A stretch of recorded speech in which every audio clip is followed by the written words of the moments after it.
جاؤ جاؤ خیری مدارس میں مولانا عبداللہ شیخ الحدیث بیٹھا ہوا ہے، فرمانے لگے اوے لوگو اگر بیٹیوں کا حق کھا کے چلے گئے قیامت کا دن ہوگا۔ جاؤ سرحد کے اندر اللہ کا ولی بیٹھا ہے، کہنے لگا اوے لوگو اگر بیٹیوں کو حق نہ دیا کھا کے چلے گئے قیامت کا دن ہوگا۔ یا اللہ یہ کون ہے؟ ایک مہینہ مدینے میں، ایک مہینہ مسجد نبوی میں، ایک مہینہ مکے میں اعتکاف کیا کرتا تھا، کون ہے کروڑوں روپے زکوٰۃ دیا کرتا تھا، کون ہے دنیا اس کا نام بھول گئی، اسے الحاجی صاحب کہا کرتی تھی، اس کی دکان کا نام ہی مکہ مدینہ کلا تھا، اس تھا، بڑی نیکیوں کے پہاڑ لے کے آیا۔ اللہ فرمائے گے اسے میرے پاس لے کے آؤ۔ جب اللہ جل شانہ کے دربار میں آ جائے گا، اللہ اکبر، اللہ فرمائے گے کتنے بیٹے کتنی بیٹیاں تھی؟ یا اللہ 4 بیٹے 3 بیٹیاں، کیا برابری میں حق دے کے آیا تھا؟ یہ میرے قرآن، میرے دستور، میرے قرآن کے قانون کے مطابق حق دے کے آیا تھا۔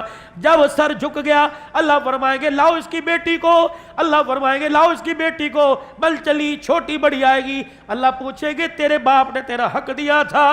یہ بچی نے سر جھکا کے رونا شروع کر دیا۔ اللہ فرمائیں گے چھوڑ دو اس کی نمازوں کو، اس کی گٹھڑیاں نمازوں کی پرے پھینک دو، اس کو بچیوں کا جو حق تھا وراثت کی زمین جتنے حصے میں تھی، فرشتوں اس کے ہاتھ میں ایک تسلا، اس کے ہاتھ میں کسی، اس کے ہاتھ میں پھوڑا پکڑاؤ، اس کو وہ وراثت کے حق کی زمین تحت الثری سے لے کر آسمان تک ساری کی ساری مٹی دابڑوں میں تسلوں میں اٹھا کے لائے اور لا کے میرے میدان محشر میں رکھے، تب میں اس بندے کا حساب شروع کروں گا۔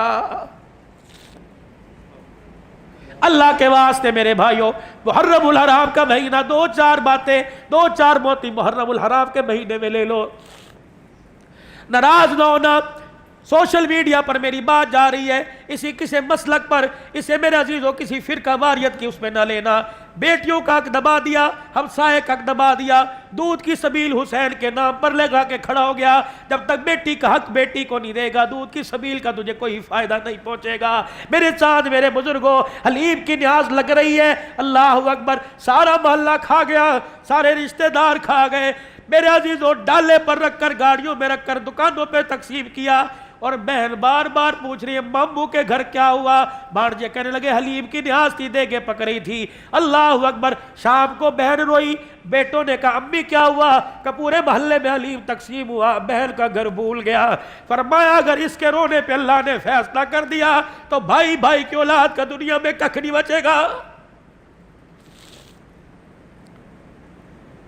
پتہ نہیں تمہیں کس نے مسئلہ بتا دیا، میری سمجھ میں تو نہیں آیا، حق کے رائے تو سب کا حق ہے۔ جب اللہ نے قربانی کے جانور کا اصول بتا دیا، ایک حصہ اللہ کے نام کا، ایک حصہ غریبوں کا، رشتہ داروں کا، ساری جانور اللہ کے نام کا، ایک حصہ اپنا، ایک غریبوں کا، ایک رشتہ داروں کا۔ کیوں تم رشتہ داروں کے گھر نہیں بیچتے؟ وَآتِ ذِی الْقُرْبَىٰ حَقَّهُ يَسْأَلُونَكَ مَاذَا يُنْفِقُونَ قُلْ مَا أَنفَقْتُم مِّنْ خَيْرٍ فَلِلْوَالِدَيْنِ وَالْأَقْرَبَيْنِ۔ جب اللہ کہہ رہا ہے تقسیم کرو تو تم کہتے ہو ان کے گھر کیا بھیجنا، ان کے گھر تو قربانی ہوئی ہے، ان کے گھر تو قربانی ہوئی ہے۔ بہن آس لگا کے بیٹھی بھائی کے گھر سے آئے گا، بھائی آس لگا کے بیٹھا بھائی کے گھر سے آئے گا۔ پھپھی شام کو رونے لگ گئی، کہنے لگی کیوں روئی؟ کہا آج میرا بھائی یاد آ گیا، آج میرے بھائی کے بچوں نے 4 جانور ذبح کیے، انہیں عیسائی پولی، انہیں کھتری تو یاد آئے، اللہ اکبر، انہیں بیمل پٹھان نوال تو یاد آئے، انہیں پھپھی یاد نہ آئی۔ جب اس نے رو کے اپنی چلی کو آنسوں سے گیلا کیا، اور ڈر ڈر اگر خدا کا عرش ہل گیا تو تیرا میرا بیڑا غرق ہونے میں دیر نہیں لگے گی۔ فون کیا کرو اپنی بہنوں کو، پوچھا کرو اپنی بہنوں کو، اور اللہ بہنوں کو بھی اس قابل بنائے جو بھائیوں کے گلے نہ کرے، بھائیوں سے پیار بھری باتوں میں مشورہ کرے۔ سارا قصور بھائیوں کا نہیں ہے، بہنیں بھی کئی کام دکھا جاتی ہیں۔